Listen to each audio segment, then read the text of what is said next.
कि आपका सीसेट का एग्जाम कैसा हुआ, प्लीज लेट मी नो। सभी लोगों का सीसेट का एग्जाम कैसा हुआ है, please let me know about your CSAT exam. क्योंकि आज हम डिटेल डिस्कशन करने वाले हैं ज्योग्राफी प्लस एनवायरमेंट के बारे में, ठीक है। We are going to discuss about geography plus environment, geography और एनवायरमेंट के बारे में डिस्कशन लेने वाले हैं। तो लेट्स स्टार्ट अवर डिस्कशन, और कमेंट में बताते रहिए कि आपका सीसेट का एग्जाम कैसा हुआ है, वो जरूर बताना है, ठीक है।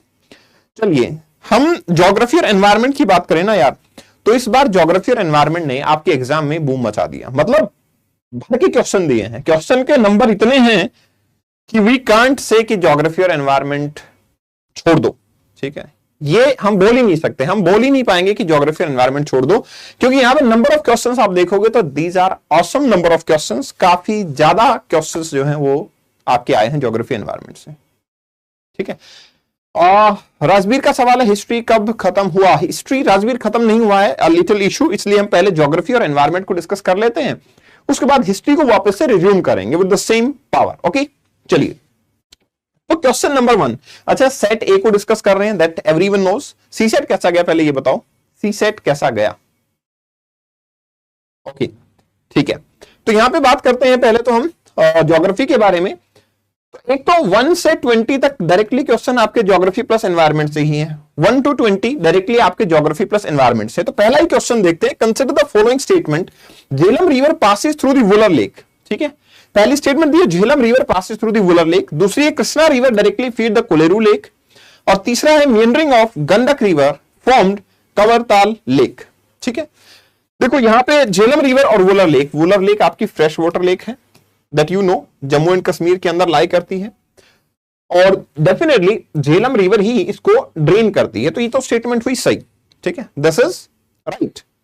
कृष्णा रिवर डायरेक्टली आपके कोलेरू लेक को डायरेक्टली वर्ड यूज किया गया है यहां पे। एक्चुअली इस डायरेक्टली वर्ड को हम थोड़ा सा डिस्प्यूट में रखते हैं, कारण क्योंकि आपकी जो कृष्णा रिवर है और जो गोदावरी रिवर है उसके बेसिन के अंदर आपकी लेक लाई करती है, डायरेक्टली कोलेरू लेक जो है वो कृष्णा रिवर से ड्रेन नहीं होती, मतलब ये स्टेटमेंट गलत हो जाती है आपकी।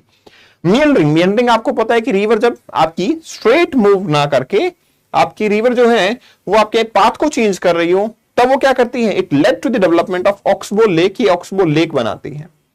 और ये जो ऑक्सबो लेक की डेवलपमेंट है, इसी से आपकी एक लेक बनती है कवन लेक, जो कि एशिया की लार्जेस्ट, ठीक है, एशिया की लार्जेस्ट ऑक्सबो लेक में से आती है, ठीक है, एशिया की लार्जेस्ट ऑक्सबो लेक में से आती है। अब एशिया की लार्जेस्ट ऑक्सबो लेक है, मतलब ये दोनों स्टेटमेंट तो सही हो गए, ये स्टेटमेंट हो गया गड़बड़ में। तो मतलब यहां पूछा है only 1, only 2, only 3 and none of them, so answer will be B. दो ऑप्शंस आपके क्या हैं, सही है, ठीक है ना। दो ऑप्शंस क्या हैं आपके, दो ऑप्शन आपके सही हैं, बाकी ऑप्शंस जो हैं दे आर क्रिएटिंग प्रॉब्लम। वो ऑप्शन आपका, ये वाला ऑप्शन जो है ये गलत हो जाता है, ठीक है। तो दैट इज क्वाइट सिंपल, इसका आंसर आपका आ जाएगा। नेक्स्ट क्वेश्चन पे चलते हैं। So next question right here will be, हाँ यहाँ पे पोर्ट दिए गए हैं और पोर्ट की कुछ स्पेसिफिकेशंस भी दी गई हैं, ठीक है ना। तो पोर्ट दिया है कामराज पोर्ट, आपको दिया है first major port in India registered as a company, एक कंपनी की तरह रजिस्टर हुआ पहला पोर्ट है, ठीक है ना। दूसरा है मुंड्रा पोर्ट, ये क्या पोर्ट है भाई, ये कैसा पोर्ट है, यहां पे largest privately own port India के अंदर देखने को मिल रहा है, ठीक है, लार्जेस्ट प्राइवेटली ओन पोर्ट देखने को मिल रहा है इंडिया में। नेक्स्ट इज विशाखापट्टनम पोर्ट, जो कि लार्जेस्ट कंटेनर पोर्ट है इंडिया के अंदर, ये आपके मैच द फॉलोइंग दिए हुए हैं, ठीक है ना। तो अब देखना है हमें कि कौन से पेयर जो है वो करेक्टली मैच हैं और कौन से पेयर हैं जो इनकरेक्टली मैच हैं, ठीक है, कौन से पेयर हैं जो सही मैच किए गए हैं और कौन से ऐसे पेयर हैं जो कि इनकरेक्टली मैच किए गए हैं, ठीक है। चलिए तो देखते हैं हम, मैं आप लोगों के कमेंट भी देख रहा हूं, ठीक है, सो बने रहें इस पे, अपना भी आंसर देते रहें। तो देखो यार यहां पे क्या किया गया था, आपकी स्टेटमेंट दी गई है। सबसे पहले तो आपका जो लार्जेस्ट कंटेनर पोर्ट है वो जवाहरलाल नेहरू पोर्ट है, ठीक है, जवाहरलाल नेहरू पोर्ट जो है वो port trust largest container port है। अब लार्जेस्ट कंटेनर पोर्ट है तो मतलब ये हुआ कि यहां पे आपका, यहां पे जो ऑप्शन आपका देखने को मिल रहा था कि लार्जेस्ट जो कंटेनर पोर्ट विशाखापट्टनम था, ये ऑप्शन आपका क्या हो गया, गलत हो गया। तो गलत हो गया तो अब आपके पास बचे क्या, मतलब तीन ऑप्शन आपको दिए हुए थे, ये थर्ड ऑप्शन तो गलत हो गया, मतलब आपके पास बचे दो ऑप्शंस। ठीक है, दो ऑप्शन मतलब क्या हो गया, आपके दो पेयर जो हैं वो करेक्टली मैच कहलाएंगे। करेक्टली मैच इसलिए कहलाएंगे, देखो यूपीएससी ने बहुत ही प्ले किया इस क्वेश्चन के साथ में। यहां पे आपको दिया है कामराज पोर्ट के बारे में, ठीक है, लेकिन ये जो पोर्ट है इसको पहले इन्नोर के नाम से जाना जाता था। तो अब यूपीएससी ने क्या स्टेटमेंट दी, स्टेटमेंट को ध्यान से पढ़ो। स्टेटमेंट क्या बोल रही है आपकी, कामराज पोर्ट जो है आपका first major port in India registered as a company. ठीक है, पहला मेजर पोर्ट है जो रजिस्टर्ड एज ए कंपनी हुआ था। इन्होंने देखो नेम के बारे में कोई खास नहीं बोला, हालांकि जब ये रजिस्टर हुआ तो उस टाइम पे इसको इन्नोर पोर्ट के नाम से जाना जाता था। तो यूपीएससी अब कौन सी स्टेटमेंट को कंसीडर करता है इसके ऊपर डिपेंडेंसी आएगी, बट स्टिल मेरे हिसाब से ये आंसर जो है वो सही होना चाहिए। हाँ, यूपीएससी ये बोले कि पुराना नाम तो इन्नोर था और उसी टाइम रजिस्टर हुआ था, तो वो एक अलग आर्ग्यूमेंट होगा, but that will be totally wrong argument. Answer आपका क्या होना चाहिए, यहाँ पे टू पेयर्स करेक्टली मैच है। ठीक है, यहां आ जाइए, यहां पे पूछा गया नेक्स्ट क्वेश्चन में कंसीडर द फॉलोइंग ट्रीज। कुछ ट्री दिए गए हैं आपको और नेचर भी दी गई है उनकी। ट्री और उनकी नेचर के बारे में आपसे क्वेश्चन पूछा गया है। ठीक है, ट्री और उनकी नेचर के बारे में आपसे क्वेश्चन जो है यहां पूछा गया है। तो क्या क्वेश्चन पूछा गया है जरा देखते हैं। जैक फ्रूट्स है, ठीक है, महुआ ट्रीज दिया है और टीक ट्री दिया है। ठीक है, ये तीन ट्री दिए हैं। How many above are deciduous. Deciduous forest क्या होते हैं, जो कि वाटर स्कैरसिटी में डेवलप होते हैं, वाटर स्कैरसिटी। तो पूछा गया कितने पेयर ऐसे हैं जो कि वाटर स्कैरसिटी में डेवलप होते हैं, राइट। देखो यार, यहां पे सिंपल सा कॉन्सेप्ट क्या है, जब आपका आता है जैक फ्रूट, ये या तो स्वैम्पी एरिया में डेवलप होता है जो कि वाटर स्कैरसिटी में नहीं होते, या फिर आपका ये एवरग्रीन फॉरेस्ट की कैटेगरी में आ जाता है। ठीक है ना, क्योंकि एवरग्रीन फॉरेस्ट, क्योंकि यहां पे पानी काफी ज्यादा है तो इसको अपने लीव्स को ड्रॉप करने की जरूरत नहीं होती, और नहीं होती तो मतलब ये तो डेसिड्यूस नहीं है। बाकी मेवा ट्री और teak tree, yes definitely they are deciduous in nature, so answer will be B option. Why B option, क्योंकि एक ऑप्शन तो गलत हो गया, बाकी दो ठीक हैं, तो ओनली 2 वाला आंसर आ जाता है। मैंने आपको पहले भी बताया था, एक जनरल डिस्कशन के अंदर भी बताया था। ठीक है ना, जनरल डिस्कशन ये था कि भाई 45 100 में से 45 क्वेश्चन जो है वो इस टाइप के पूछे गए थे, इसके अंदर की ओनली 1 ओनली 2 टाइप का क्वेश्चन था, और वो काफी चैलेंजिंग हो गया बच्चों के लिए। ये मैं मानता हूं 100%, इस बात को मैं मानता हूं। ठीक है ना, बट स्टिल ये जो आपके यहां पे सिचुएशन नजर आ रही है आपको, ये जो कंडीशंस नजर आ रही हैं आपको, ये हमें यही पता लगता है कि right at this place, right at this place, मुझे यही पता लगता है कि डिफिकल्ट है तो ठीक है, बट स्टिल कुछ ऑप्शंस ऐसे थे जिनको यार एटलीस्ट नेग्लेक्ट हम कर सकते थे, एटलीस्ट हम नेग्लेक्ट कर सकते थे। तो इट इज गोइंग राइट, इसमें इश्यूज नहीं होने चाहिए। आई थिंक आप इसको मूव ऑन करके ट्राई कर सकते हो, इजंट इट। नेक्स्ट क्वेश्चन पे जाते हैं।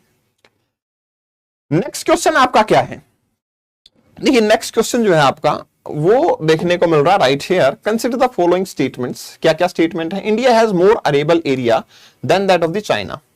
इंडिया के पास में ज्यादा अरेबल एरिया है चाइना से। Sir ji also questions in exam, reason behind it. Okay, India has more arable area than China. ये पहला क्वेश्चन क्या गया है कि भाई ये इंडिया के पास में चाइना से ज्यादा अरेबल लैंड है, मतलब हम ज्यादा लैंड पे एग्रीकल्चर करते हैं, चाइना की बजाय हम ज्यादा लैंड पे एग्रीकल्चर करते हैं, ये पहला ऑप्शन। दूसरा ऑप्शन है proportion of irrigated area is more in India as compare to China. ठीक है, चाइना के कंपैरिजन में हमारे पास क्या है, इरिगेशन ज्यादा है। देखो ये स्टेटमेंट आपको डाउटफुल नहीं लगी क्या? देखो ये स्टेटमेंट डाउटफुल इसलिए क्योंकि चाइना इतना ज्यादा इंफ्रास्ट्रक्चर डेवलप करता है, चाइना इतना ज्यादा एग्रीकल्चर के अंदर प्रोडक्शन करता है, चाइना इतना ज्यादा एक्सपोर्ट पे ध्यान देता है, तो आपको लगता है कि चाइना में इरिगेशन एरिया कम होगा और इंडिया के अंदर इरिगेशन एरिया ज्यादा होगा। भाई चाइना तो हम क्या देखते हैं, बॉम्ब स्ट्रेटेजी। ठीक है, बॉम्ब स्ट्रेटेजी किस चीज की, चाइना ब्रह्मपुत्रा के ऊपर डैम बना रहा है। ठीक, और वो डैम काफी डेंजरस है, काफी बड़े साइज में है, तो वो भी कॉम्प्लिकेशन तो है। मतलब ये स्टेटमेंट क्या है आपका, गलत हो जाता है। The average productivity per hectare in Indian agriculture is higher than that of the China, ये भी गलत है। चाइना के कंपैरिजन में इंडिया के अंदर प्रोडक्टिविटी हायर है, ये भी स्टेटमेंट क्या हो जाती है, ये भी गलत है। अगर ये गलत है स्टेटमेंट, तो पूछा गया है which of the following above statement are correct. Obviously only one statement is correct, ये दोनों स्टेटमेंट क्या हो गई, गलत है। ठीक है, क्योंकि इंडिया के अंदर आपका एरिया तो ज्यादा है, लेकिन इरिगेशन में और प्रोडक्टिविटी में हम पीछे हैं, हमें उसको इंप्रूव करने की नीड है। Next, which one of the following is the best example of repeated falls in the sea level? ठीक है, which one of the following is the best example of repeated falls in sea level giving rise to the present day extensive marshland? देखो क्या होता है यार, आपके जो marshland होते हैं ना, वो दो तरीके से डेवलप होते हैं। कैसे कैसे डेवलप होते हैं, एक तो तरीका ये है इनके डेवलप होने का, एक तो बेस्ट तरीका जो है इनके डेवलप होने का वो ये है, ठीक है। हाँ, एक तो बेस्ट तरीका ये है कि इनके अंदर अपलिफ्टमेंट हो जाए, ठीक है, मतलब कोई टेक्टोनिक मूवमेंट से, कोई सेडिमेंट डिपोजिशन से या किसी भी तरीके से अपलिफ्टमेंट हुआ है। और दूसरा हुआ है सबमर्जेंस। ये दो तरीके होते हैं। अब सबमर्जेंस जो होता है ना आपका, सबमर्जेंस जो होता है उसमें तो या तो लैंड नीचे चली जाए या वाटर लेवल बढ़ जाए। यहां पे क्या पूछा गया है, repeated fall in the sea level, sea level fall down हो गया। तो ये तो तीनों आप पोर्शन देख रहे हो ना, तीनों ए बी और सी वाला, ये तीनों ईस्टर्न पार्ट जो कि सेम प्रॉपर्टी शो करते हैं। लेकिन ये वाला पार्ट है आपका वेस्टर्न कोस्ट वाला पार्ट जो कि आपकी फॉल इन सी लेवल की प्रॉपर्टी को शो करता है। That's why answer will be D, run of Kutch. वैसे भी मैं बोलता हूं अगर इसको हटाओगे आप तो आप आंसर को इजीली कैलकुलेट कर सकते थे। कैसे करते, देखो यहां पे आंसर को इजीली कैलकुलेट करने का तरीका ये था इस प्लेस के ऊपर कि भाई आप ये देखो आंसर तो एक हो सकता है ना चारों में से, लेकिन ये चारों कोस्ट ईस्टर्न कोस्ट नहीं है, एक कोस्ट वेस्टर्न है, बाकी सारे ईस्टर्न कोस्ट हैं। मतलब ये हो गया कि सिंपल सी बात है, द अदर वे राउंड, जो अलग ऑप्शन है वही डेफिनेटली आपका आंसर होना चाहिए। It is quite simple to understand, तो answer will be D. Next question, limonite के बारे में और रोटाइल के बारे में बोला गया है। तो सीधी सीधी यार और होती है, और क्या होती है, एक इंप्योर फॉर्म ऑफ मेटल होती है, इंप्योर फॉर्म ऑफ मेटल। तो यहां से कौन सी मेटल को एक्सट्रैक्ट किया जाता है, दैट इज टाइटेनियम, ठीक है। यहां से कौन सी मेटल को एक्सट्रैक्ट किया जाता है, that metal is titanium only. Titanium को यहां से एक्सट्रैक्ट जो है वो किया जाता है। तो आंसर यहां पे बहुत ही सिंपली आ जाता है टाइटेनियम, जो कि आप काफी बार अपने इसमें पढ़ते हो, क्योंकि लेमनाइट हो गया आपका FeO TiO2, रोटाइल हो गया आपका TiO2, तो टाइटेनियम जो है वो सबसे ज्यादा एक्सप्लोर किया जा सकता है। नेक्स्ट, यहां स्टेटमेंट देखो भाई, ये बहुत ही बढ़िया क्वेश्चन था। वैसे क्वेश्चन क्या है, क्वेश्चन ये है, about 3/4 of the world cobalt, a metal required for manufacturing of batteries in the electric motor vehicles is produced by। देखो आप भी मानते हो कि आजकल क्या हो गया है, इलेक्ट्रिक मोटर व्हीकल्स का, ई व्हीकल्स का चलन जो है काफी ज्यादा हो गया है। अब ई व्हीकल्स जो है अगर ट्रेंड में आ रहे हैं तो सवाल यहां पे आ जाता है कि ई व्हीकल्स जो हैं उसमें कोबाल्ट का यूज किया जाता है। इनमें से कौन सी ऐसी कंट्री है जो कि कोबाल्ट का प्रोडक्शन सबसे ज्यादा यहां पे देखने को मिलता है। तो एक्चुअली आंसर डायरेक्टली आ जाता है DRC, democratic republic of Congo is the major producer for cobalt. देखो कई बार क्या कहा जाता है, एक आइडियोलॉजी आती है, उस आइडियोलॉजी का नाम है कि how Africa will be another Europe, how Africa is going to be another Europe. ये आपकी जो आइडियोलॉजी है ये कहां से निकल के आती है, मिनरल रिसोर्सेज के ऊपर, कि आने वाले फ्यूचर में हो सकता है हमारे पास ऐसे मिनरल्स की रिक्वायरमेंट रहेगी जो कि अफ्रीका में काफी ज्यादा होंगे, और अफ्रीका में ज्यादा होंगे तो Africa will be the leader at that time. तो ये भी देखने को मिलता है, DRC जो है आपका ये फोरफ्रंट पे देखने को मिलता है। तो आंसर इज सी, ठीक है। माइनिंग इंडस्ट्री DRC के अंदर काफी ज्यादा है कोबाल्ट से। ये देखिए भी क्वेश्चन पूछा गया, which of the following the part of Congo basin, ठीक है। अब देखो डेमोक्रेटिक रिपब्लिक ऑफ कोंगो पे क्वेश्चन, कल मैंने एक स्ट्रेटेजी बताई थी आपको। स्ट्रेटेजी क्या थी कि फर्स्ट राउंड करेंगे, सेकंड राउंड पे जाएंगे एंड थर्ड राउंड पे जाएंगे। जब थर्ड राउंड पे जाएंगे तो आपको ये पता लगेगा कि कुछ क्वेश्चन ऐसे होंगे जो प्रीवियस क्वेश्चन से उनकी नॉलेज को यूज कर सकते हो। तो यहां पे भी कुछ वैसा ही था। यहां पे पूछा गया कि कौन सी ऐसी कंट्री होगी जो कि कोंगो बेसिन का पार्ट है। Late me show you the map of Congo basin. यहां देखिए कोंगो बेसिन जो इस तरीके से फैला हुआ है, जिसके अंदर की इधर कैमरून कंट्री है, इधर सेंट्रल अफ्रीकन रिपब्लिक है, ठीक है, इधर आपकी इक्वेटोरियल गुयाना है, गैबोन एरिया देखने को मिलता है, ठीक है, और आपका डेमोक्रेटिक रिपब्लिक ऑफ कोंगो देखने को मिलता है। यहां ऑप्शंस क्या क्या दिए गए हैं आपको, कैमरून दिया गया है, नाइजीरिया, साउथ सुडान और युगांडा। ये देखिए ये कंट्री जो है आपका युगांडा सेपरेट है, साउथ सुडान वो भी अलग से है। यहां देखो कैमरून के अंदर यस ये जो कोंगो बेसिन है आपका वो स्प्रेडेड है, तो definitely answer must be Congo basin. Answer क्या होना चाहिए, कैमरून के अकॉर्डिंग आना चाहिए। ए आंसर जो है वो एप्रोप्रिएट रहेगा, मैप पे आप इजीली लोकेट कर सकते हो। दैट्स व्हाई मैपिंग एक्सरसाइज जो है वो काफी इंपॉर्टेंट हो जाती है। मैपिंग एक्सरसाइज करने का तरीका क्या है, क्योंकि काफी बार बच्चे ये बोलते हैं सर मैप तो हमारे लिए बहुत डिफिकल्ट होता है, मतलब मैप को करना इज रियली रियली चैलेंजिंग। तो मैप को एक्चुअली हम कैसे करें, मैप को कैसे कवर किया जाए, इसके लिए मैं बताना चाहूंगा आपको 10 मिनट इन अ डे, ठीक है। हर दिन के 10 मिनट आप अपने मैप को अलॉट कीजिए। मैप की एक्सरसाइज ऐसा नहीं होता कि आप एक ही दिन में करने बैठ जाओ, पूरे अफ्रीका का मैप लेके बैठ गए आप और बस आपने उसको करना स्टार्ट कर दिया। No, this is not a good वे।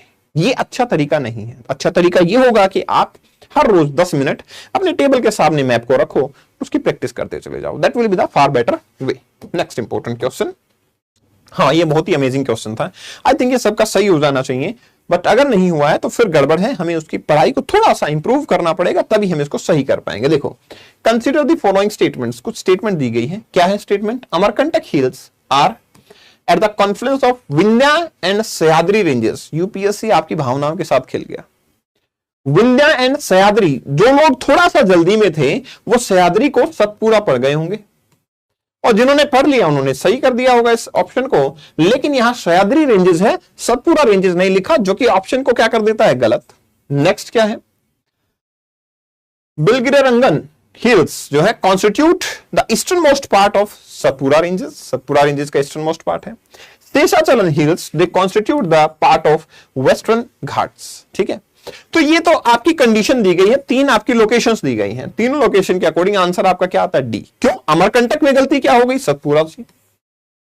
और यहां पे इसने क्या कर दिया? यहां पे आपके जो घाट्स हैं इसको जरा सा रेसिप्रोकेट कर दिया। कैसे? जो आपका पार्ट यहां पे वेस्टर्न घाट का है वो यहां आना चाहिए, और ये पार्ट आपकी ईस्टर्न घाट्स का है तो ईस्टर्न घाट हमें यहां लिखना चाहिए। बस इतना सा था। शेषाचलन हिल्स जो है आपके वो ईस्टर्न घाट का पार्ट है, वेस्टर्न का नहीं है, इसलिए सारे ऑप्शन क्या हो गए? गलत। सारे ऑप्शन जो है वो यहां रॉन्गली मैच थे। ठीक है, नेक्स्ट क्वेश्चन है भाई, with reference to India's project on connectivity. ठीक है, कंसिडर द फॉलोइंग। देखो, इंडिया जो है आजकल कनेक्टिविटी के ऊपर काफी फोकस कर रहा है। ठीक है, बताते जाइए सही है या गलत है, आपका सही हो रहा है या गलत हो रहा है ये भी बताते जाइए। ठीक है, तो यहां पे क्या है? With reference to India's project on connectivity consider the following statement. India की कनेक्टिविटी के रेस्पेक्ट में भाई ऑब्वियस सी बात है, जैसे ईस्टर्न मोस्ट पार्ट से connectivity, look east policy, act east policy, ये सब क्या है? इंडिया की कनेक्टिविटीज जो है आपके मॉडल नजर आते हैं। तो यहां पे आपको पता लगता है कि ईस्ट वेस्ट पार्ट के अंदर देखेंगे, अगर east west corridor under the Golden Quadrilateral project connect Dibrugarh and Surat. ठीक है, यहां बताया जा रहा है कि ईस्ट वेस्ट कॉरिडोर जो है आपका under the Golden Quadrilateral project connect Dibrugarh and Surat, कि आपका ईस्ट से वेस्ट का कॉरिडोर डिब्रूगढ़ से सूरत को कनेक्ट करता है। कौन से वाला part? Quadrilateral part, Golden Quadrilateral वाला पार्ट। चलो ठीक है, देखते हैं। दूसरा, trilateral highway connect the Moreh in Manipur with Chiang Mai in Thailand via Myanmar. चलो ठीक है। Bangladesh, China, India, Myanmar economic corridor connects the Varanasi in UP with that of the Kunming in China. चलिए देख लेते हैं कि आंसर क्या है। आंसर इसका जो रहेगा, इसका जो आंसर आपका रहेगा that is actually D answer, क्योंकि ये सारे ही गलत मैच किए हुए। कैसे गलत मैच किए हैं? Late me show you. पहली तो चीज ये है कि यहां देखिए आपका जो म्यांमार, थाईलैंड और आपका हाईवे बना हुआ है, तो इंडिया की मोरे सिटी, यांगोन सिटी और आपका माओसोट सिटी थाईलैंड की जो आपकी सिटी में बात कर रहा हूं ऑप्शन में दी गई है वो है चियांग माई, जो कि काफी दूर है माओसोट सिटी से। मतलब कनेक्टिविटी चियांग माई सिटी की तरफ देखने को नहीं मिल रही, तो दैट बिकम्स रॉन्ग। दूसरा पार्ट क्या था? दूसरा पार्ट यहां पे बोला वाराणसी इन यूपी, वाराणसी से नहीं कोलकाता से कनेक्टिविटी है आपके Bangladesh, China, India, Myanmar highway की, तो मतलब ये भी स्टेटमेंट गलत हो गया। बायलेटरल हाईवे वाला स्टेटमेंट भी गलत हो गया। और ईस्ट वेस्ट कॉरिडोर की बात करते हैं तो ये आपके डिब्रूगढ़ और सूरत को कनेक्ट नहीं करता, that statement also becomes wrong. तीनों स्टेटमेंट गलत हो जाती है। आंसर क्या निकल के आता है? डी। ठीक है, आंसर क्या निकल के आएगा? डी जो है आंसर आपका निकल के आ जाएगा, क्योंकि ये सिलचर को कनेक्ट करेगा आपके पोरबंदर की सिटी के साथ में। तो ठीक है, गुजरात और आपकी स्टेट तो सही सेलेक्ट किए, लेकिन आपका सिटी जो है वो गलत सेलेक्ट की है। ठीक है ना, चलिए नेक्स्ट पार्ट। ये बहुत बढ़िया क्वेश्चन था भाई, ये बहुत ही जनरल सा क्वेश्चन था एक्चुअली। देखो क्या है, consider the following statement. India despite having uranium deposits depend on the coal for more of the electricity production. ये आपको भी पता है कि इंडिया के अंदर थर्मल पावर प्लांट कितने ज्यादा है। ठीक है भाई, न्यूक्लियर पावर प्लांट तो बहुत कम है, लेकिन इंडिया में थर्मल पावर प्लांट बहुत सारे हैं। मतलब यस, हम क्या करते हैं, यूरेनियम की बजाय किसके ऊपर ज्यादा डिपेंडेंट है? इलेक्ट्रिसिटी के लिए प्रोडक्शन करते हैं हम थर्मल पावर प्लांट का यूज करते हैं, कोल के ऊपर ज्यादा डिपेंडेंट है। दूसरा क्या है, uranium enriched to the extent of 60% at least, ठीक है, is required for the production of electricity. यार अगर यूरेनियम को इतना एनरिचमेंट मिलेगा एटलीस्ट 60%, मतलब ये बहुत ज्यादा नहीं हो गया क्या? एटलीस्ट वर्ड लगाया है और एटलीस्ट में 60% एनरिचमेंट का होना जरूरी है। माना तो इवन ये भी जाता है कि यूरेनियम का तो अगर वेस्ट भी बच गया ना, तो वो भी आपका ब्लास्ट के लिए यूज किया जा सकता है, इसलिए वेस्ट को भी रिस्पॉन्सिबल तरीके से मैनेज किया जाता है। तो स्टेटमेंट 1 वो तो ठीक है, स्टेटमेंट 2 जो है वो गड़बड़ में है, तो आंसर क्या हो जाता है आपका? सी हो जाता है। ठीक है ना, आंसर क्या हो गया? सी हो गया। चलिए नेक्स्ट क्या है भाई, कंसिडर द फॉलोइंग स्टेटमेंट्स दिए गए हैं दोबारा से। marsupials are not naturally found in India. ठीक है, they can be thrive only in the mountain grasslands with no predators. ये बात कर रहे हैं मेनली आपका जैसे कंगारू हो गए या कुछ ऐसे एनिमल्स जो हो गए उनके बारे में बात कर रहे हैं, तो they are naturally not found in India. Actually ये बात सही है क्योंकि यहाँ पे न्यूज आई थी कि इंडियंस क्या कर रहे हैं, ऑस्ट्रेलिया वगैरह से कंगारू को लेके आते हैं और पेट की तरह अपने घर पे रखते हैं. ठीक है, पेट की तरह पालना शुरू कर दिया. अब देखो यार, ये तो वाइल्ड लाइफ के लिए एट्रोसिटी हुई ना. This is a kind of atrocity towards the wild life, जिसको कि हमें क्या करना चाहिए, प्रिवेंट करना चाहिए, हमें बचाना चाहिए उसको. वाइल्ड लाइफ को प्रोटेक्ट करने की रिक्वायरमेंट है, तो ये चीज आपकी वाइल्ड लाइफ के अगेंस्ट हो जाती है, इसलिए ये स्टेटमेंट पूछी गई है. और दूसरा यहां पे बोला गया they can only survive in mountain forest grassland. आप ये सोच के देखो अगर ओनली माउंटेन ग्रासलैंड होता तो इंडिया में कैसे लेके आते फिर हम उसको, इंडिया में कैसे वो सर्वाइव कर पाते, तो वो तो काफी कॉम्प्लिकेटेड स्टेटमेंट हो गया. दैट्स व्हाई आंसर क्या रहेगा, सी कि स्टेटमेंट पहली तो ठीक है, स्टेटमेंट जो है 1 इज करेक्ट, बट स्टेटमेंट 2 जो है वो इनकरेक्ट. वैसे भी मैंने बोला था आपको, ट्रिक्स के अंदर भी बताया था कि जहां पे एक्सट्रीम स्टेटमेंट हो जाए ना, दे कैन ओनली सर्वाइव, कि कोई ऐसा एनिमल जो ओनली पे वर्ड आ जाए. ठीक है, अरे पोलर बियर थोड़ी है जो पोलर एरिया में सर्वाइव करेगा. पोलर एरिया अपने आप में ब्रॉड है. मैं बोल दूं पोलर एरिया में, मतलब polar bear can only survive in Norway, तो ये तो स्टेटमेंट एक्सट्रीम हो गया ना, कि मैंने बहुत ही कंसंट्रेट कर दिया. तो ये स्टेटमेंट ओनली वाला एक्सट्रीम था तो ये गलत हो जाता है. चलिए नेक्स्ट क्वेश्चन.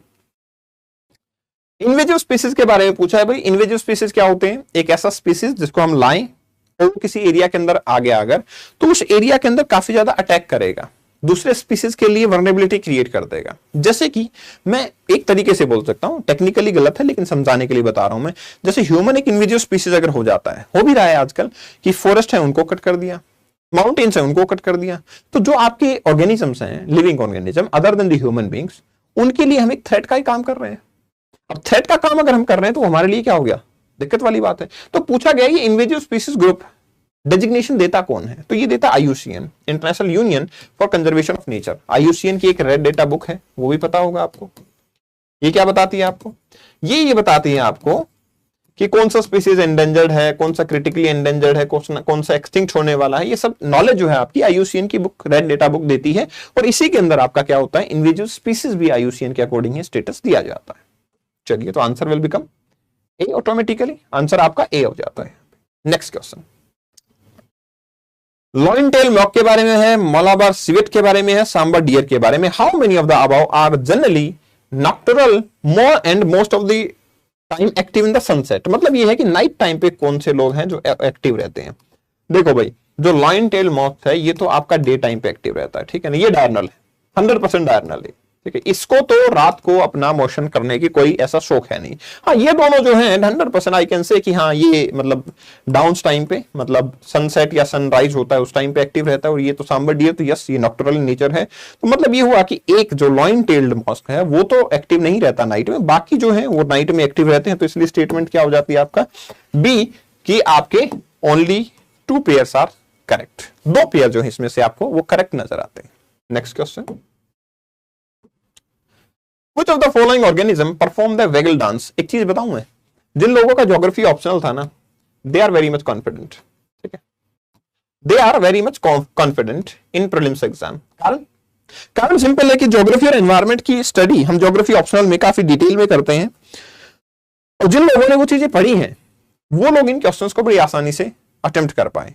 बाकी लोगों के लिए मैं कहूंगा कि हाँ थोड़ी डिफिकल्टी आई है, थोड़ी प्रॉब्लम्स जो है वो फेस हुई हैं, बट यस जिनका ऑप्शनल ज्योग्राफी था, मोस्टली जो स्टूडेंट्स के मैसेज आए जो मुझसे ज्योग्राफी ऑप्शनल पढ़े हुए भी हैं कि sir we did very well in this. ठीक है ना, तो यहां पे देखिए which of the following organism perform waggle dance for their kin indicate direction and distance to a source of their food. देखो क्या होता है यार, यहाँ पे पूछा ही गया है कि आपका वैगल डांस इस टाइप का डांस होता है कि जो मतलब एक पाथ दिखाने के लिए, फूड कहां पे है और कितनी दूर है इसके लिए डांस परफॉर्म किया जाता है. एक ऑर्गेनिज्म दूसरे की हेल्प करने के लिए करता है ऐसा.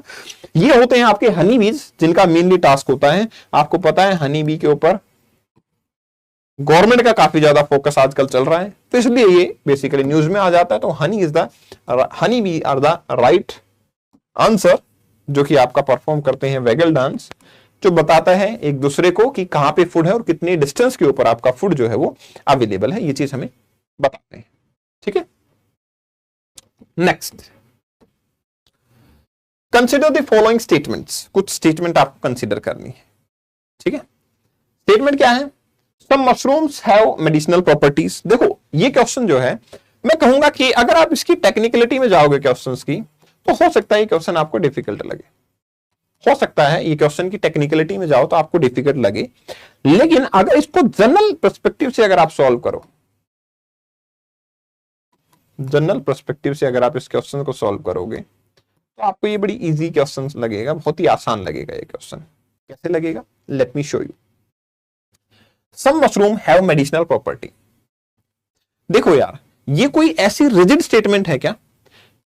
Is it giving any kind of rigid statement? कोई रिजिड स्टेटमेंट दी जा रही है क्या? यहां पे सिंपल सा बोला है, कुछ मशरूम ऐसे होते हैं जिनकी मेडिसिनल प्रॉपर्टी होती है, या कोई भी प्लांट होगा, किसी भी प्लांट की, मैं बोल दूं सम ग्रासेस हैव मेडिसिनल प्रॉपर्टी, क्या आप उसको कॉन्ट्राडिक्ट करके ये बता सकते हैं कि नहीं सर आप गलत बोल रहे हैं? वी कांट से सो। इसने बहुत ही जेनेरिक लेवल पे स्टेटमेंट दी है आपका, इसकी टेक्निकलिटी में ना जाके आप डायरेक्टली बोल सकते हो yes some mushrooms have medicinal property, what's the harm in it? मतलब इसके अंदर स्टेटमेंट को गलत करने के लिए मुझे ये ढूंढना पड़ेगा कि एनीवेयर इन द वर्ल्ड कोई ऐसी तो है ही नहीं मशरूम जिसकी मेडिसिनल प्रॉपर्टी हो। दूसरा, some mushroom have psychoactive properties. Again some word लगा है तो कोई रिजल्ट स्टेटमेंट नहीं है यहां पे। Some mushroom have insecticidal properties. Again some word लगा है। Some mushroom have bioluminescent properties. मतलब ये हुआ कि यहां पे अगर आपको इनमें से कोई भी स्टेटमेंट को गलत डिक्लेयर करना है तो आपको वर्ल्ड के अंदर एक डीप रिसर्च करना पड़ेगा as a study of mushroom, कि आपने अपनी लाइफ के 20-25 साल मशरूम की स्टडी में लगाए, तब आप जाके किसी इस स्टेटमेंट को गलत कह सकते हो। अदरवाइज ये सारी ही स्टेटमेंट चारों की चारों बहुत ही जेनेरिक स्टेटमेंट है, बहुत ही जेनेरिक स्टेटमेंट है, जिसका कि किसी कॉन्सेप्ट से, किसी एनालिसिस से कोई खास लेना देना नहीं है। ये बहुत ही जनरल लाइफ स्टेटमेंट। जैसे मैं बोलूं कि मोस्टली ह्यूमन बीइंग, अगर मैं बोलूं कि एक भी इंसान अच्छा नहीं होता, या मैं बोलूं some people are really good, some people are really good, तो इसमें कोई हार्ड स्टेटमेंट नहीं है। आप ये नहीं बोल सकते नहीं सर आप गलत बोल रहे हो। तो this is the similar scenario. ये चारों स्टेटमेंट जो है बहुत ही जेनेरिक नेचर की स्टेटमेंट है, इनकी कोई टेक्निकलिटी में जाने की जरूरत नहीं है, ये डायरेक्टली आपका आंसर आता है। All four are correct option, answer आपका डी आ जाता है। इसके अंदर कोई खास आपको डेप्थ जाने की रिक्वायरमेंट थी ही नहीं। ठीक है, not at all. Next question, consider the following statements regarding the Indian squirrel. Indian squirrel के बारे में क्वेश्चन पूछा गया है आपसे। They build nest by making burrows in the ground. गिलहरी के बारे में क्वेश्चन है। They store their food material like nuts and seeds in the ground and they are omnivorous in nature. अब बहुत सारे लोगों को याद आया होगा कि सर ये तो पेड़ पे बैठे रहते हैं, ट्री पे, तो मैं बोलूं omnivorous इन नेचर होंगे, वो तो मेरे लिए चैलेंजिंग होगा। ठीक है, omnivorous इन नेचर होंगे वो, ये तो मेरे लिए चैलेंजिंग होगा। ठीक है ना, this will be challenging for me. अब ये मेरे लिए चैलेंजिंग होगा, बट एक्चुअली ये सच्चाई है। ठीक है, एक्चुअली ये सच्चाई है। This is the only statement which is correct right here. बाकी दोनों स्टेटमेंट जो है वो गलत हो जाती है, तो आंसर आपका क्या निकल के आता है? A only. ठीक है, ए ओनली आंसर निकल के आता है, because they eat both plant as well as animals. दोनों को ही ईट करते हैं, वो प्लांट को भी ईट करते हैं और आपके एनिमल्स को भी ईट करते हैं। ठीक है, प्लांट एंड एनिमल दोनों को ही ईट करते हैं।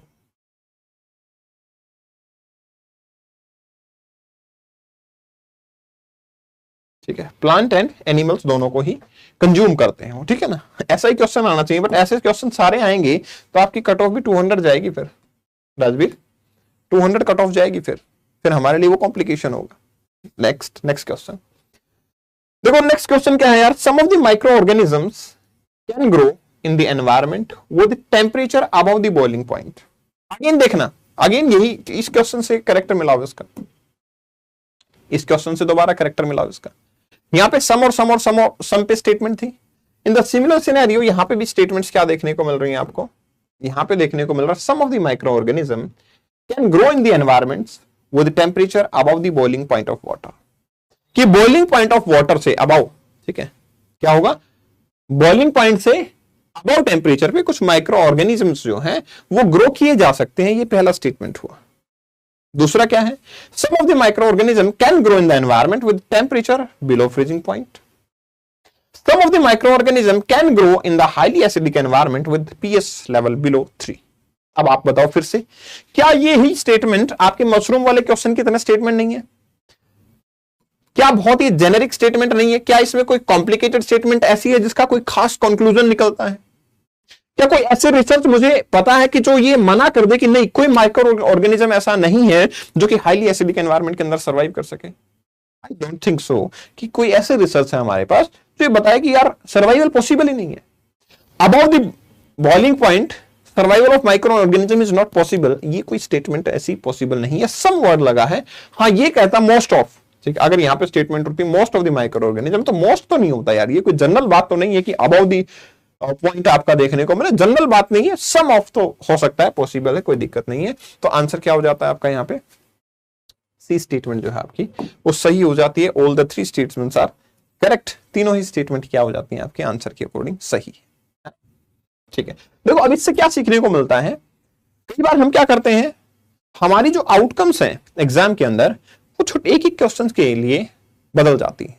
भाई हर एक जो आउटकम है वो काउंट होती है। आपका एक क्वेश्चन आपने अटेम्प्ट किया, वो क्वेश्चन काउंट होता है यार, उस क्वेश्चन के आपको 2 मार्क्स मिल रहे हैं। अगर इसको गलत परफॉर्म कर देते हो तो 2.66 चले भी जाते हैं। तो ये काफी वैल्यूएबल है, एक एक क्वेश्चन आपकी वैल्यू को एड ऑन करता है। और इस टाइप का जेनेरिक क्वेश्चन है तो इसको गलत करना आई थिंक कोई मतलब नहीं बनता है इसमें। Next question, which one of the following makes a tool with a stick to scarp insects from the hole in a tree or a log of wood? ठीक है, यहां पे पूछा गया है कि एक लॉग ऑफ वुड को या एक स्टिक को यूज करे, एज ए वेपन यूज कर रहा, कौन सा एनिमल ऐसा है जो कि एज ए वेपन आपके स्टिक वगैरह को, वुड को यूज करता है? ठीक है, फिशिंग कैट है, ऑर्गेंटन है, ऑटर है, स्लोथ बियर है। तो let me show you actually, right here you can see answer is B, कि ये तो एक तो यार ये क्या करते हैं, ऑर्गेंटन जो है they mostly live over the trees. ठीक है, मोस्टली क्या करते हैं, वो ट्रीज पे ही रहते हैं। ठीक है, they never rarely comes over to the land. अब रहेंगे वहीं पे, हाँ इवन फीमेल वन तो नेवर कम्स। ठीक है, female one never comes, male फिर भी लैंड पे आ जाते हैं आपके, फीमेल वन नेवर कम्स। तो अगर ये रहेंगे ट्रीज पे तो ऑब्वियसली ट्री की वुड जो है, स्टिक्स जो है, उनको एज अ वेपन यूज करेंगे। तो डेफिनेटली आंसर विल बी ऑर्गेंटन, quite simple, answer will be B, Bombay. ये बहुत ही आसान क्वेश्चन था भाई, अगेन आई थिंक केबीसी का 1000 वाला क्वेश्चन आई विल से। ठीक है, क्या पूछा गया है आप, कंसिडर द फॉलोइंग एरोसोल्स हैं, ठीक है, फोम एजेंट है, फायर रिटार्डेंट है और लुब्रिकेंट्स है। In the making of how many of the above hydrofluorocarbon are used? देखो, chlorofluorocarbon and hydrofluorocarbon, these are the 2 important elements जो क्या करते हैं आपके, ये होते हैं आपके CFC और HFC, ये आपके ओजोन के लिए हार्मफुल होते हैं। अब ओजोन के लिए हार्मफुल होते तो पूछा गया इनमें से कौन से ऐसे पार्ट हैं जिनके अंदर इनका फॉर्मेशन में यूज किया जाता है। एक्चुअली जब ओजोन के लिए something is harmful for the ozone, उसको पढ़ना हमारे लिए वैसे भी जरूरी हो जाता है। जब ओजोन के लिए हाइड्रोफ्लोरोकार्बन्स के बारे में स्टडी करते हो तो यू गेट टू नो कि हम इन सब के बारे में पढ़ते हैं कि यहाँ पे हाइड्रोफ्लोरोकार्बन का हमें यूज कम कर देना चाहिए ताकि हम ओजोन को प्रोटेक्ट कर सकें। So these all are actually the agent जहां पे आपके हाइड्रोफ्लोरोकार्बन को यूज किया जाता है। तो all 4 must be the answer. दूसरा एक और चीज सुनो, ये एक ऐसा क्वेश्चन था जो अगेन साइंस बेस्ड क्वेश्चन था, थोड़ा सा साइंटिफिक नॉलेज का क्वेश्चन, थोड़ा सा एनवायरमेंट का क्वेश्चन था। लेकिन इसमें पूछा क्या गया था, देखो यहां पे पूछा गया in making of the how many of these above hydrofluorocarbon are used. मान लो अभी यूज नहीं होता, लेकिन इन फ्यूचर कोई ऐसी टेक्नोलॉजी हम लेके आए जिसमें यूज होने लग जाए, क्या हम मना कर सकते हैं? इट इज समथिंग लाइक कि आपके जैसे आपका आई क्लाउड है, ठीक है, ये आपका मेघदूत एप्लीकेशन है, इसका यूज पूछ लो मैं, तो क्या आप मना कर पाओगे कि मेघदूत का यहां यूज नहीं कर पाएंगे? जहां भी टेक्नोलॉजी वहां पे यूज कर सकते हैं। मैं आर्टिफिशियल इंटेलिजेंस का यूज पूछूं आपसे, आप कहीं भी मना नहीं कर सकते, कहीं भी यूज कर सकते हैं इन फ्यूचर, जहां भी लगेगा वहां यूज कर लेंगे। तो मतलब हर एक जगह पे इनका यूज किया जाता है, मोस्टली ये पॉल्यूटेंट की तरह एक्ट करते हैं। नेक्स्ट क्वेश्चन, ये बहुत ही बढ़िया क्वेश्चन था, एक्सीलेंट क्वेश्चन था। इसकी स्मार्टनेस है क्वेश्चन की, अपनी क्या स्मार्टनेस है देखा। Consider the following statement, carbon market is likely to be one of the most widespread tool in the fight against climate change. आपको पता होगा गवर्नमेंट, इंटरनेशनल ऑर्गेनाइजेशंस वो कार्बन सर्टिफिकेट लॉन्च करना चाहते हैं, कार्बन सर्टिफिकेट्स लॉन्च करना चाहते हैं। कार्बन सर्टिफिकेट से वो लॉन्च करना चाहते हैं तो what does it mean? Carbon certificate का क्या मतलब है, कैसे लॉन्च होंगे, कहां पे यूज करेंगे? कैसे भी यूज करेंगे, लेकिन फाइनली बात तो यही है कि कार्बन सर्टिफिकेट मार्केट में आएंगी। होगा ये कि एक इंडस्ट्री जो है, मान लो मेरी एक इंडस्ट्री है और उस इंडस्ट्री को मैं 100 टन कार्बन मेरे को अलॉट किया गया कि मैं एक साल में 100 टन कार्बन एमिट कर सकता हूं, ठीक है। इससे ज्यादा किया तो मेरे पे ऊपर फाइन लगेगा। दूसरी इंडस्ट्री है बी इंडस्ट्री, उसको भी 100 टन मिला, लेकिन ये इंडस्ट्री कोई ऐसा काम ही नहीं करती जिससे कार्बन इसको एमिट करना पड़े। तो मैं क्या करूंगा, इनसे कार्बन सर्टिफिकेट परचेज कर लूंगा, इनको कुछ पैसा दूंगा और वही कार्बन सर्टिफिकेट मुझे दे दो, ताकि मैं अपना जो प्रोडक्शन है कार्बन का वो ज्यादा कर सकूं, मैं अपनी इंडस्ट्री को सर्वाइव करवा सकूं, ठीक है। ये सिंपल सा कॉन्सेप्ट है। तो यार ये मार्केट का तो डायनामिक्स बन ही गया ना, मार्केट में एक नया प्रोडक्ट आ गया जो कि इस डायनामिज्म से काम कर रहा है। तो यहां पे पूछा गया carbon market are likely to be one of the most wide spread tool in fight against climate change. Climate change के अगेंस्ट जो फाइट चल रही है उसमें आपका क्या होगा, कार्बन जो सर्टिफिकेट्स हैं वो काफी इंपॉर्टेंट पार्ट है, इसमें तो कोई डाउट नहीं है, ये तो बिल्कुल सही कह रहा है। दूसरी स्टेटमेंट क्या, carbon market transfer resources from private sector to the state. मतलब क्या कहना चाहते हैं, कार्बन मार्केट स्टेट को राइट दे देगी कि स्टेट गवर्नमेंट कितना भी पोल्यूशन करे उनको राइट मिल जाएगा प्राइवेट सेक्टर से। आई थिंक ये तो यार कैपिटलिज्म का अपोजिट हो गया। आजकल तो हर कोई कैपिटलिज्म की तरफ जाना चाह रहा है और हम बात कर रहे हैं कि कैपिटलिज्म को छोड़ के हम स्टेट के हाथों में कुछ दे देंगे। ऐसी कुछ सोशलिस्ट इकोनॉमी थोड़ी चल रही है। It's not a kind of socialist economy. आप वर्ल्ड के बारे में सोचो, world is going on towards capitalism. World बात करता है कैपिटलिज्म के बारे में और आप कह रहे हो सोशलिज्म की स्टेट के हाथ में सब कुछ दे दो।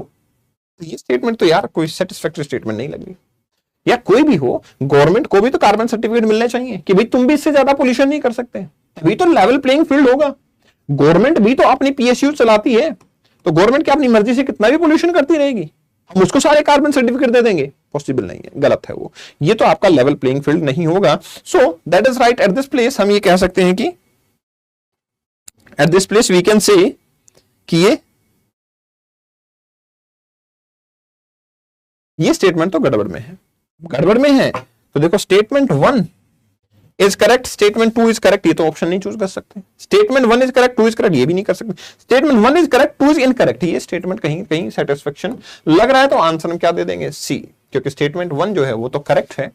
हमें पता है कि यस, कार्बन सर्टिफिकेट मार्केट के अंदर काफी रोल प्ले करते हैं, लेकिन इनका रोल होता है mobilising the resources, level playing field को क्रिएट करना। ऐसा नहीं है कि रिसोर्सेज को उठा के गवर्नमेंट के हाथों में दे दो, स्टेट के हाथों में दे दो।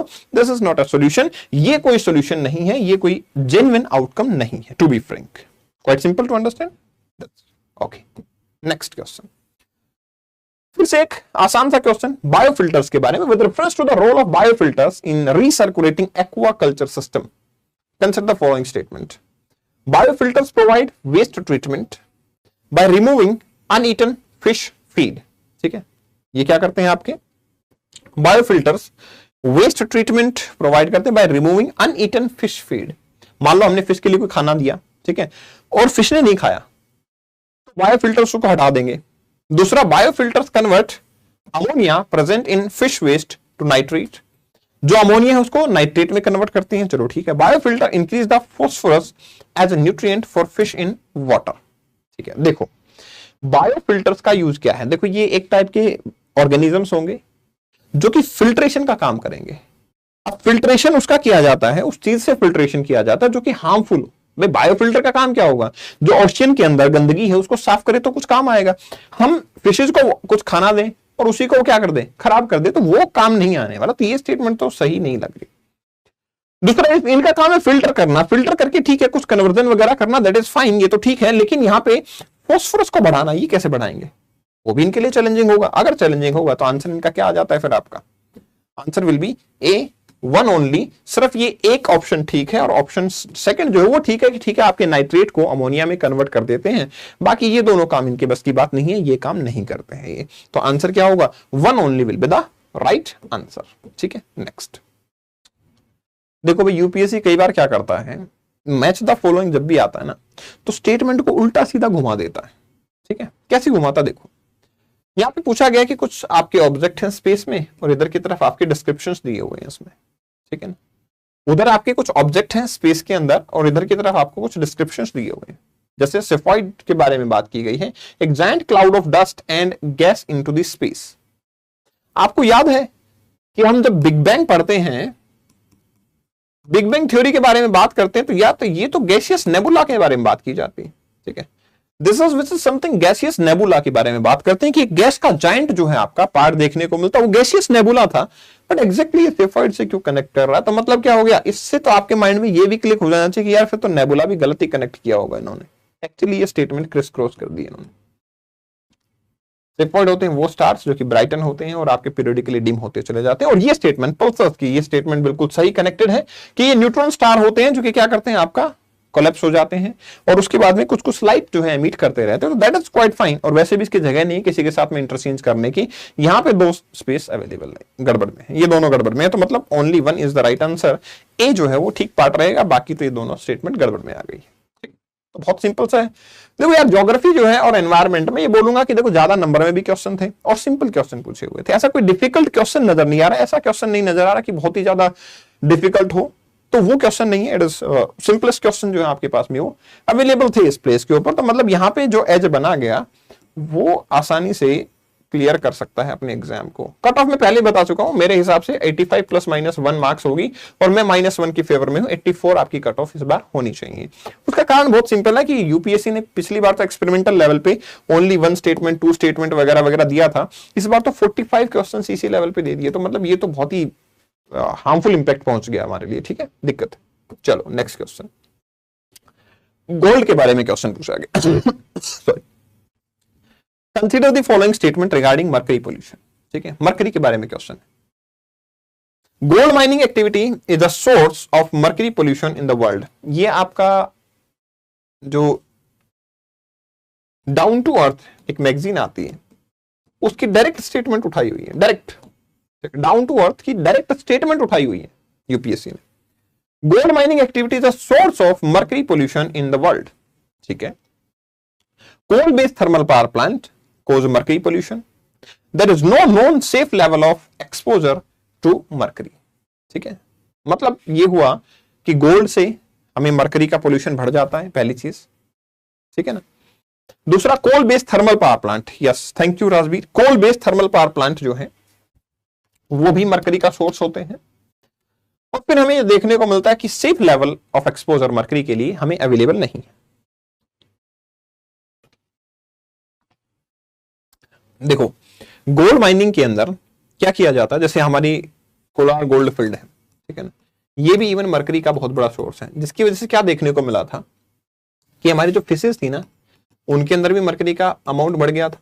ठीक है, जो ग्राउंड वाटर है उसके अंदर भी मरकरी का अमाउंट जो है वो काफी बढ़ गया था, ये देखने को मिला था। That was genuinely found, newspaper में काफी ज्यादा कवरेज हुआ था इस चीज का।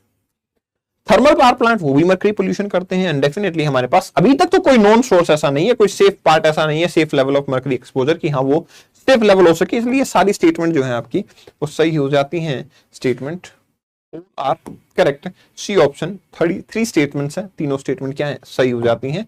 सोर्स आपके यहाँ देखने को मिलता है, mercury is highly toxic element and there is no safe level of exposure. ऐसा नहीं है भाई, अगर मैं बोलूं कि यार आप बहुत ही स्मॉल मिलीग्राम के अंदर मर्करी एक्सपोजर होगा तो कोई दिक्कत नहीं है, बट मर्करी इतना हार्मफुल है कि मिलीग्राम और माइक्रोग्राम भी अगर होगा तो वो भी हमारे लिए क्या है, हार्मफुल है। तो there is no non safe level. ठीक है, ऐसा नहीं कि इतना हो जाएगा तो कोई दिक्कत नहीं है। Mercury is very poisonous in nature, it is very poisonous in nature, तो इसका कोई सेफ लेवल वाली कोई बात ही नहीं है ऐसा, there is no safe level defined. As of now all 3 are correct options. ये तो दोनों जेनेरिक स्टेटमेंट थी, ये ऑप्शन था थर्ड वाला जो ट्रिक वाला ऑप्शन था, क्योंकि यहां पे एक्सट्रीम स्टेटमेंट भी दी गई, बट ये ट्रू है, there is no non safe level. ठीक है ना, तो कई बार हमें लगता है यहां पे स्टूडेंट जो है वो मार खा सकते थे कि भाई कई बार हमें लगता है कि यार कुछ ना कुछ तो सेफ लेवल होगा। जैसे हम एयर क्वालिटी इंडेक्स के बारे में बात करते हैं तो उसके अंदर भी बोलते हैं कि भाई पॉल्यूटेंट का इतना लेवल होगा तो चल जाएगा, पॉल्यूटेंट का इससे ज्यादा लेवल हो तो हमारे लिए हार्मफुल होगा। तो वैसे ही यहां सोचा जा सकता था, थोड़ा सा मतलब मेंटेलिटी में ये आ सकता था कि शायद कोई ना कोई तो सेफ लेवल रहेगा, बट स्टिल ये सेफ लेवल यहां पे अवेलेबल नहीं है क्योंकि it is really poisonous in nature. ठीक है, next question, with reference to green hydrogen, green hydrogen के बारे में बात की गई है। Consider the following statement, it can be directly used as a fuel for internal combustion engine. ठीक है, ग्रीन हाइड्रोजन का हम क्या कर सकते हैं, यूज कर सकते हैं directly for internal combustion engine, ये पहली स्टेटमेंट है। दूसरा है it can be blended with a natural gas and used as a fuel for heat and power. It can be use in the hydrogen fuel cell to run a vehicle. ठीक है, 3 statement दी गई है। देखो पहली statement है आपका internal combustion engine की। एक्चुअली जब हाइड्रोजन को, ठीक है ना, जब हाइड्रोजन को हम यूज करते हैं इंटरनल कंबशन इंजन में, तो हमारे लिए एफिशिएंट भी होता है, एनर्जी भी हमें ज्यादा कंज्यूम हो जाती है। ठीक है, मतलब एनर्जी एफिशिएंट जो है कन्वर्जन देखने को मिल जाता है। तो यस, हम डायरेक्टली इंटरनल कंबशन इंजन के अंदर हाइड्रोजन एज ए फ्यूल को यूज कर सकते हैं। ब्लेंड किया जाता है, आपने इथेनॉल ब्लेंडिंग के बारे में सुना होगा। इसमें क्या किया जा रहा था भाई, पेट्रोल वगैरह है, डीजल है, उसको हम ब्लेंड करेंगे। तो सिमिलरली आपकी जो हाइड्रोजन है उसको भी नेचुरल गैस के साथ में ब्लेंड किया जा सकता है, there is no issue at all. And जहां तक बात आती है फ्यूल सेल की, तो इसको फ्यूल सेल के रन के लिए भी यूज किया जा सकता है। तो आंसर जो है वो सी होगा। तीनों ही स्टेटमेंट जो है वो आपकी सही हो जाती है यहाँ पे। तो ब्लेंडिंग का ऑप्शन भी सही है, इंटरनल कंबशन इंजन भी फाइन है, एंड यस आपके फ्यूल सेल की तरह भी इसको हम यूज कर सकते हैं। This was also comes in article जो आपका नीति आयोग ने हाइड्रोजन, ग्रीन हाइड्रोजन के ऊपर एक रिपोर्ट दी थी। ग्रीन हाइड्रोजन पे नीति आयोग ने रिपोर्ट दी थी, और इस रिपोर्ट के अंदर ये क्लियर तीनों लाइनें लिखी हुई थी, जहां से आपको ये कंक्लूजन जो है वो उठाए गए हैं। तो बड़ी आसानी से क्वेश्चन फ्रेम किया गया है। भाई ये क्वेश्चन शायद एक्सपेक्टेड था ही और आना भी चाहिए था। ठीक है ना, this is the most wanted question, I will say कि हाँ ये क्वेश्चन 100% आना ही चाहिए था। There was no option at all of ignoring it. कुछ दिया गया है, कंसिडर द फॉलोइंग कंट्रीज। क्या क्या है? बुल्गारिया है, चेक रिपब्लिक है, हंगरी है, लाटविया है, लिथुनिया है, रोमानिया है। पूछा यह गया कि इसमें से कितनी ऐसी कंट्रीज हैं यूक्रेन के साथ अपना बॉर्डर शेयर करती हैं। ठीक है, बॉर्डर यूक्रेन के साथ। Late me show you the map of Ukraine right here. ये यूक्रेन है। तो एक तो कंट्री आप रोमानिया देखो, रोमानिया का यस यहां पे भी बॉर्डर शेयर होता है और इधर भी होता है। आपको याद होगा जब मैंने आपको पढ़ाया था, तो मैंने परसों ही सेशन लिया जिसमें ब्लैक सी और अजोव सी के बारे में मैं आपको पढ़ा रहा था, और मैंने बोला था कि इस मैप को आप थोड़ा सा ध्यान से देख के जाना, इस पे क्वेश्चन आने की पॉसिबिलिटी लगभग है, आएगा क्वेश्चन, और वो देखने को मिल रहा है, क्वेश्चन आया। ठीक है, तो यस रोमानिया नो डाउट इसके साथ में बॉर्डर शेयर करता है। हंगरी जो है वो भी बॉर्डर शेयर कर रहा है, स्लोवाकिया जो है वो भी बॉर्डर शेयर करता है, बेलारूस इधर, पोलैंड इधर, और इधर की तरफ आपका रशिया देखने को मिलता है। तो यहां क्या पूछा गया आपसे? यहां ऑप्शन दिए गए हैं आपको हंगरी का, तो right here if you will look at, तो हंगरी इधर बॉर्डर शेयर कर रहा है, रोमानिया बॉर्डर शेयर कर रहा है। बाकी जो कंट्रीज हैं ये यहां पे दी गई है, लेकिन इनका बॉर्डर जो है वो शेयर नहीं होता हुआ नजर आ रहा है। नहीं होता हुआ नजर आ रहा, तो ऑब्वियस सी बात है आपके आंसर में क्या आ जाएगा? Answer will B 2। Only 2 countries जो कि इनके साथ में बॉर्डर शेयर कर रही है, और ये बॉर्डर आपका क्लियरली विजिबल भी है किस प्लेस के ऊपर, रोमानिया और आपका हंगरी बॉर्डर को शेयर करते हैं।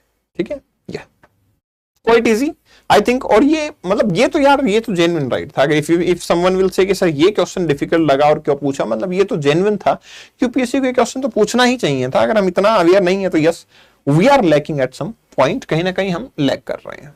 नेक्स्ट क्वेश्चन है भाई with reference to the earth atmosphere. चलो अर्थ के एटमॉस्फेयर क्लाइमेटोलॉजी से क्वेश्चन आ गया है आपका। देखना कितनी आसान स्टेटमेंट दी गई है अर्थ के एटमॉस्फेयर के बारे में। Which one of the following statement, पहले तो करेक्ट पूछा गया, आप इसको नोट डाउन कर लेंगे कि करेक्ट स्टेटमेंट बताना क्या है। Total amount of insolations received at the equator is रफली about 10 times of that of the heat received at the pole. मतलब क्या हो गया, आपके पोल पे जो रिसीव होती है सनलाइट या इंसोलेशन, वो लगभग आपके 1/10 है, या फिर मैं बोलूं कि इक्वेटर पे जो रिसीव होती है वो 10 टाइम ज्यादा है पोल से। दूसरी स्टेटमेंट क्या है, इंफ्रारेड रेज कॉन्स्टिट्यूट रफली 2/3 of the insolations. Infrared waves are largely absorbed by water vapors and that is concentrated in the lower atmosphere. Infrared waves are the part of visible spectrum of electromagnetic waves of the solar radiations. देखो पहली चीज, जब भी आप ये बोल रहे हो कि sir total amount of insulation received at equator is रफली 10 टाइम्स, तो क्या आप ये बोल सकते हो कि 100% 10 time will be the exact data? आपको नहीं लगता कि सनलाइट तो सर मूवेबल है? सनलाइट इज मूवेबल, सनलाइट जो है वो मूवेबल है। क्यों? क्योंकि सन एक जगह पे नहीं रहता। सन का अपरेंट मूवमेंट जो है वो नॉर्दर्न हेमिस्फीयर में भी होता है, सदर्न हेमिस्फीयर में भी होता है, और अगर होता है तो फिर सन का 10 टाइम फिक्स करना is not a justice kind of thing, ये तो पॉसिबल नहीं होगा। दूसरा, इंफ्रारेड रेज कॉन्स्टिट्यूट रफली 2/3 ऑफ द इंसोलेशन, मतलब इंसोलेशन का सबसे ज्यादा अमाउंट इंफ्रारेड में होगा, वो भी काफी कॉम्प्लिकेटेड है क्योंकि विजिबल रेज, हीट वेव्स काफी ज्यादा होती हैं और इंफ्रारेड विजिबल भी नहीं होती। तो फोर्थ ऑप्शन आपका दिया हुआ कि विजिबल है तो विजिबल भी नहीं होती, तो आंसर क्या बचता है आपके पास में? C option, C is the right answer. C आपके पास में बचता है कि जो कि आपका राइट आंसर होगा। तो right here answer is C, क्योंकि इंफ्रारेड जो वेव्स हैं आपकी, लाइट जो है आपकी, वो इलेक्ट्रोमैग्नेटिक है और वो आपके लिए क्या होंगी?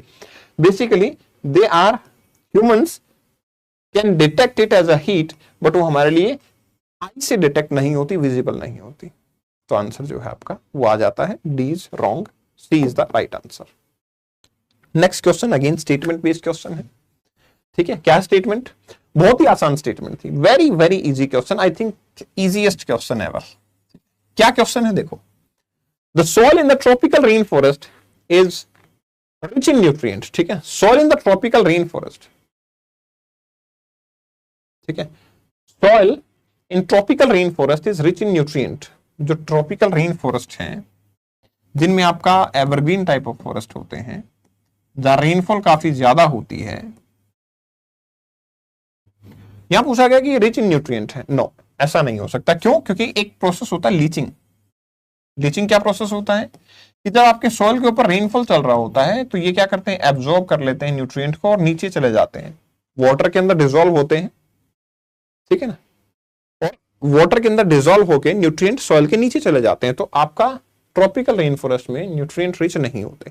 पेपर कहां मिलेगा? नीचे लिंक के में डिस्क्रिप्शन में भी मिल जाएगा और Kapil Bhardwaj official telegram channel पे भी मिल जाएगा, और आप यूपीएससी का वैसे भी सर्च मारोगे तो मिल जाएगा, ठीक है। Next is high temperature and moisture of tropical rain forest cause dead organic matter in the soil to decompose quickly. ये तो ठीक बात है भाई, मॉइस्चर होता है और टेम्परेचर होता है तो ठीक है, डेड ऑर्गेनिज्म बहुत जल्दी ही क्या हो जाते हैं? ऑर्गेनिक मैटर डिकम्पोज होना शुरू हो जाता है, ये तो ठीक है। लेकिन ये स्टेटमेंट गलत है, तो ये स्टेटमेंट गलत है, तो statement 1 is incorrect and statement 2 is correct. तो ये ऑप्शन हमारा सही होना चाहिए, डी, कि statement 1 is incorrect and statement 2 is correct. This must be the option, ठीक है। ये tropical rain forest rich in nutrient, ये पॉसिबल नहीं है, यहां पे लीचिंग हो जाएगा तो पॉसिबल नहीं होगा। So that is answer is D. आपका आंसर जो है वो डी देखने को मिलेगा। नेक्स्ट क्वेश्चन, नेक्स्ट क्वेश्चन बहुत ही सिंपल है। अगेन क्या क्वेश्चन है देखो, the temperature contrast between the continent and ocean is greater during the summer than the winter, ठीक है। बोला है कि समर के कंपैरिजन में विंटर के अंदर टेम्परेचर कॉन्ट्रास्ट जो है वो ज्यादा होता है। ये तो बात सही है, आपको देखने को मिलेगा कि लैंडमास जो है आपका temperature contrast between the continent ocean, ठीक है ना। लैंडमास जो है वो डे टाइम में समर में बहुत ज्यादा हीटअप हो जाता है, फिर ठंडा होता है, फिर हीटअप होता है, फिर ठंडा होता है, तो टेम्परेचर कॉन्ट्रास्ट तो ज्यादा होता है। यहां पे पूछा गया specific heat of water is more than that of the land surface. ये बात तो सही है, ठीक है। ये जो बात है आपकी, ये तो सही है कि हाँ स्पेसिफिक हीट है तो ज्यादा, बट इसमें प्रॉब्लम क्या है? ये इसकी एक्सप्लेनेशन नहीं है भाई। समर विंटर में भी तो स्पेसिफिक हीट बदल थोड़ी जाएगी। यहां पूछा गया है क्या है? टेम्परेचर कॉन्ट्रास्ट समर में ज्यादा होता है विंटर की बजाय। इसने दे दिया कि स्पेसिफिक हीट की वजह से होता है। ये बात तो सही है, कॉन्सेप्ट तो बिल्कुल सही है, लेकिन क्या विंटर के अंदर वो स्पेसिफिक हीट बदल जाती है? नहीं, वो तो वैसी ही रहती है। और अगर स्पेसिफिक हीट वैसी ही रहती है तो फिर विंटर में ऐसा क्यों नहीं होता? तो मतलब ये हुआ कि स्टेटमेंट दोनों ठीक है लेकिन एक्सप्लेनेशन ठीक नहीं है ये, ठीक है। एक्सप्लेनेशन जो है वो गड़बड़ में आ जाती है। दैट्स व्हाई आंसर क्या रहेगा आपका? बी रहेगा, ठीक है। मतलब बात तो सही है लेकिन एक्सप्लेनेशन जो है एक ही, वो बी नहीं बन पाएगा। नेक्स्ट क्वेश्चन, ये बहुत ही आसान क्वेश्चन था आई थिंक। क्या क्वेश्चन है? Consider the following, in seismograph P waves are recorded earlier than S waves, तभी तो प्राइमरी बोलेंगे। अर्लियर होंगी, फास्ट होंगी, तभी तो प्राइमरी कहलाएंगी।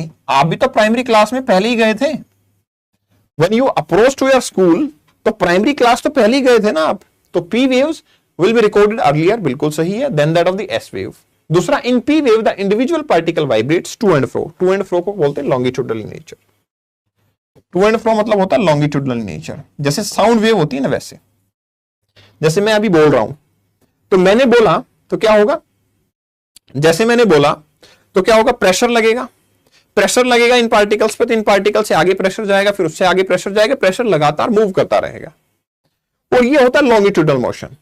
और दूसरा क्या होता है आपका, जब वेव इस तरीके से मूव कर रही होती है तो वो होता है transverse motion, they are transverse in nature, longitudinal और ट्रांसवर्स। तो इसने बोला कि P waves are recorded earlier, fast wave है, बिल्कुल सही है, एस वेव से।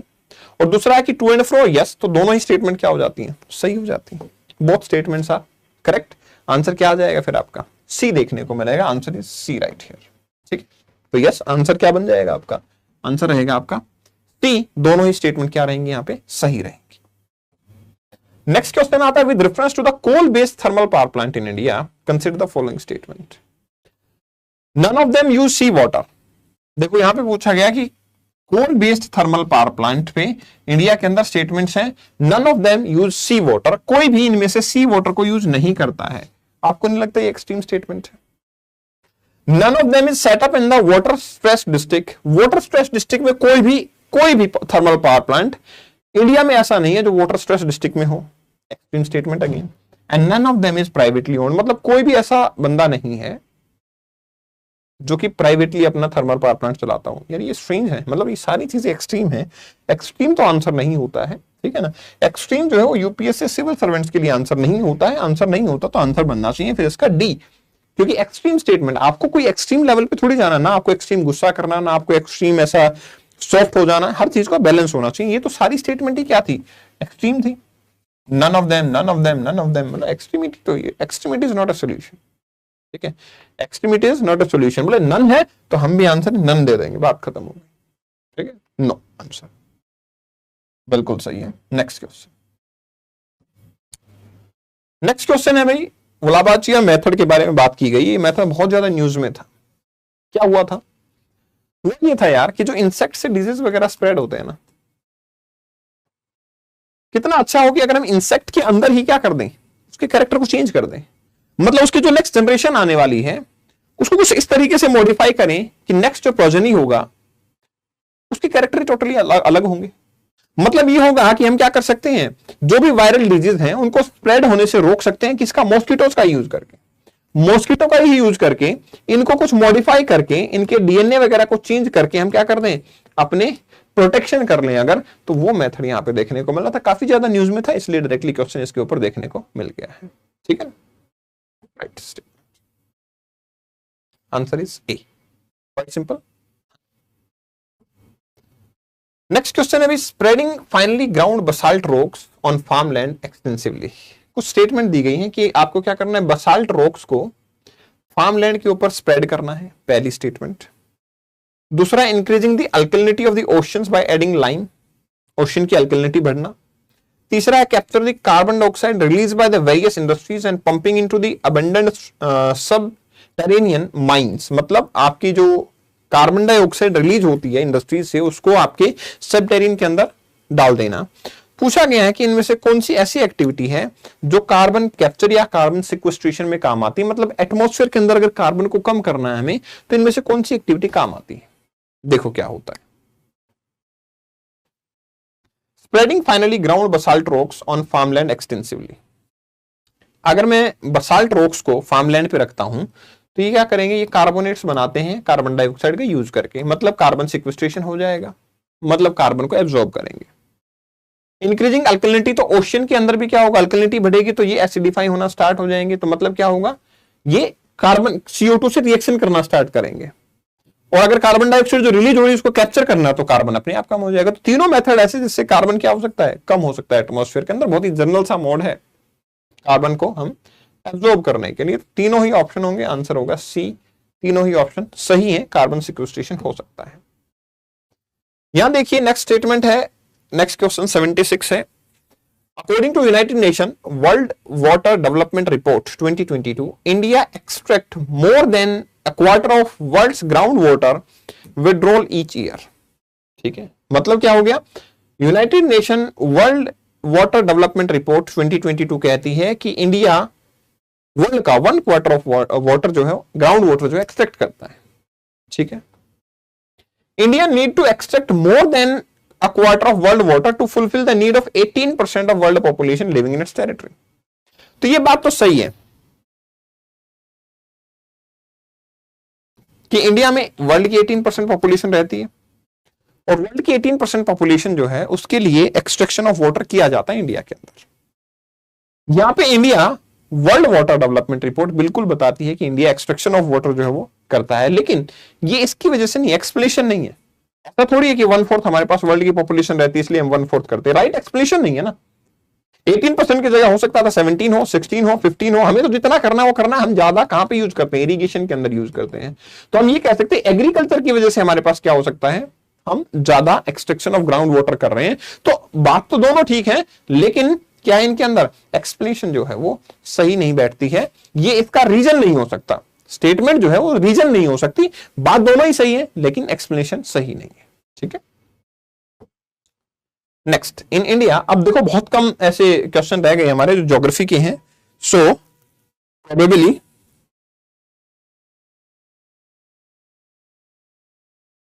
ठीक है ना, प्रोबेबली हम क्या करेंगे, नेक्स्ट जो है सुप्रिया मैम लेंगी, हिस्ट्री डिस्कस करेंगे।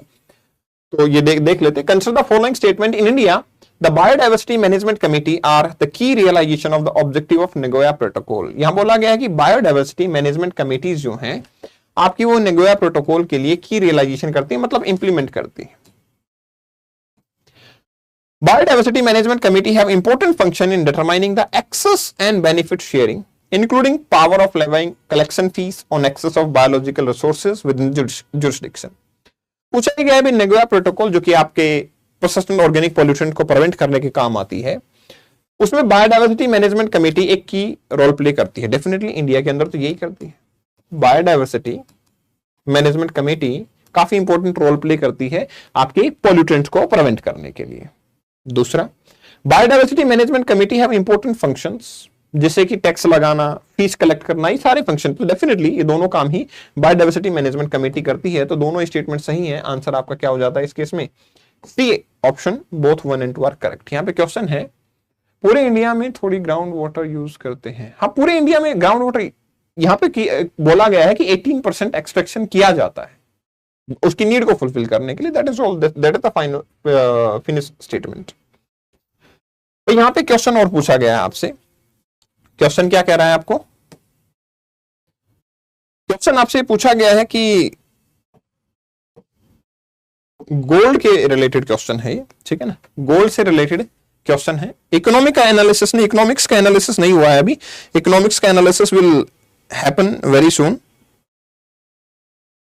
ठीक है ना। Give me a second.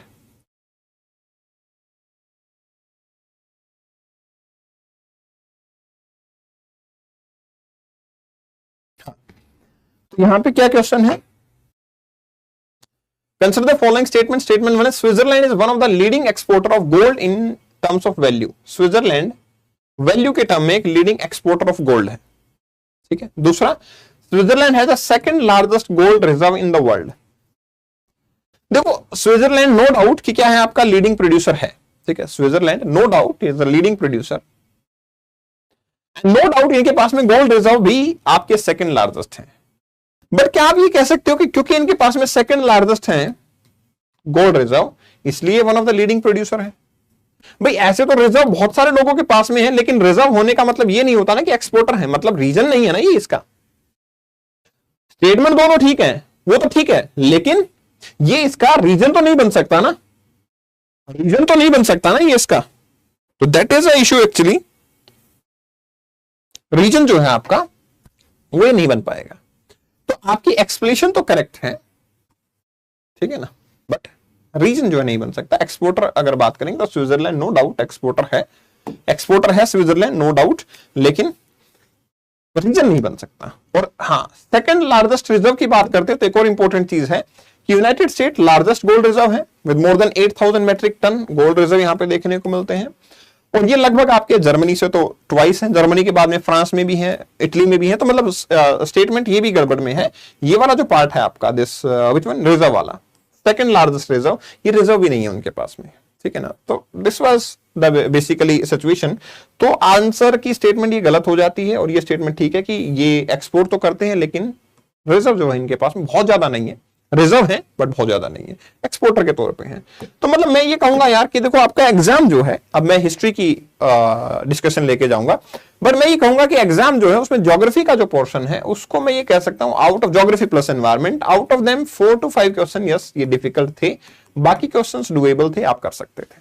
ठीक है, so I would like to invite Supriya ma'am, तो ताकि वो क्या कर सकें, अपनी डिस्कशन को रिज्यूम कर सकें। ठीक है, अपनी डिस्कशन को वो रिज्यूम कर सकें और आप हिस्ट्री की डिस्कशन को भी देख सकें। एग्जाम को कौन सी कैटेगरी में रखेंगे आप, टफ या moderate? Moderate plus tough, moderate की प्लस साइड होगी, टफ से थोड़ा सा कम था। ठीक है ना, टफ से थोड़ा सा कम था लेकिन मॉडरेट से ज्यादा था, तो इसलिए मैंने बोला था आपको कि जो कट ऑफ 87 के आसपास पिछली बार गई थी वो मैं 84 देखता हूं इस बार, मतलब 3 मार्क्स कम कट ऑफ देखता हूं इस बार। ठीक है, lesser than 3 marks, right? So that is basically which we need to do. Okay, अब आप हिस्ट्री की डिस्कशन को भी देख लीजिए और आपको आंसर की जो है आपके चैनल के ऊपर यहीं पे डिस्क्रिप्शन के अंदर आप क्लिक करोगे तो आंसर की आपको वहां पे भी मिल जाएगी, तो आप वहां पे जाके मैच कर सकते हो, अपने आंसर्स को देख सकते हो। ठीक है, तो वो भी एक पोर्शन रहेगा आपका। ठीक है।